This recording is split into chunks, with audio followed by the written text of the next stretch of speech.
नाम श्री वाहेगुरु। साखी श्री गुरु नानक देव जी के विवाह की।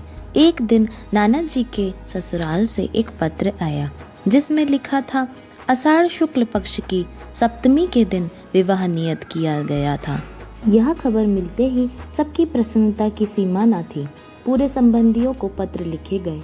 तब कालू मेहता जी राय बुलार के पास जाकर विवाह की सूचना दी, परंतु राय बुलार जानते थे नानक जी का जन्म उद्देश्य कुछ और ही है। परंतु राय बुलार ने कालू मेहता जी से कहा, परमात्मा सब ठीक करे और नानक जी को मेरा सलाम करना। अब आप सब सुल्तानपुर जाएं। ननिहाल के सभी लोग, संबंधीगण, कुछ तलवाड़ी से खत्री, सभी लोग सुल्तानपुर पहुँचे। विवाह में 5 दिन शेष थे।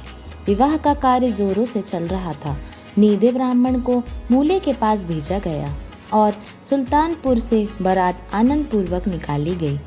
जब बारात को बाग में ठहराया गया व उसका आनंद पूर्वक सम्मान के साथ सभी लोग ने स्वागत किया। बारात में बटेहरी प्रथा निभाई गई जो पंजाब से थी, जिसमें बारात को कच्चा अन्न दिया जाता है। फिर आदर सत्कार के साथ बारात को नगर में लाया गया। जैसे ही सबने नानक जी को देखा, अपार प्रसन्न हुए एवं मूला जी की हवाही करने लगे। जब नानक जी घोड़ी पर सवार थे, समस्त इंद्रादित्य देवता बारात देख रहे थे। उस नज़ारे को बयान करना कठिन है। गुरु नानक जी की आरती उतारी गई। स्वयं बहन जी ने वेद उच्चारण किए। बहुत हर्ष उल्लास के साथ लाए आरंभ हुए और प्रसन्नता पूर्वक विवाह संपन्न हुआ। बारात 3 दिन वहीं ठहरी। तत्पश्चात बारात सुल्तानपुर आई। तब कालू मेहता जी व लालू जी ने कहा, अब नानक व उनकी दुल्हन को तलवाड़ी में जाना चाहिए। परंतु नानकी जी व जयराम जी चाहते थे कि सुल्तानपुर में रहे। परंतु कालू मेहता जी ने कहा, तलवाड़ी में माता को सगुन इत्यादि करने हैं। फिर नानक जी को सुल्तानपुर में रहकर मोदी खाने की देख रेख ही करनी है। अतः डोली तलवाड़ी की ओर बढ़ गई। नानक जी ने कहा, जब तक हम लौटकर नहीं आते, बालाजी आप मोदी खाने का कार्य संभालो। परंतु बालाजी ने कहा, हे नानक जी, मैं अशिक्षित जाट हूँ, मैं मोदी खाने चलाने में असमर्थ हूँ।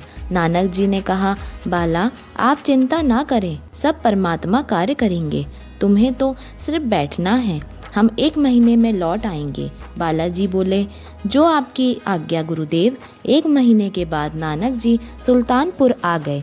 नानक जी के साथ उनकी पत्नी माता चौड़ी भी वहां आए। यह देखकर जयराम जी भी नानकी जी अति प्रसन्न हुए और नानक जी ने मोदी खाने का कार्य संभाला। रीति द्वारा एक दिन मूलचंद जी चौड़ी माता का मायका ले गए, परंतु नानक जी का सेवा भाव दान वैसे ही चलता रहा। कुछ कहते नवाब का मोदी खाना अब ज़्यादा ना चल पाएगा, परंतु जब हिसाब होता तब कोई नुकसान ना होता। कुछ समय बाद माता चौड़ी सुल्तानपुर आ गए।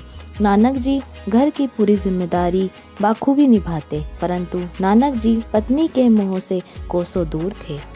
जब नानक जी ध्यान में लीन होते, घर भी नहीं आते। यह सब देखकर माता चौड़ी मूला जी से शिकायत करती।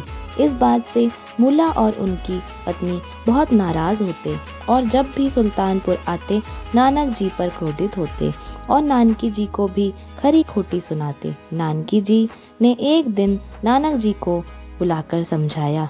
नानक जी अब घर के बाहर ध्यान नहीं करते। वह कई दिनों तक घर से बाहर भी नहीं रहते। धन्यवाद।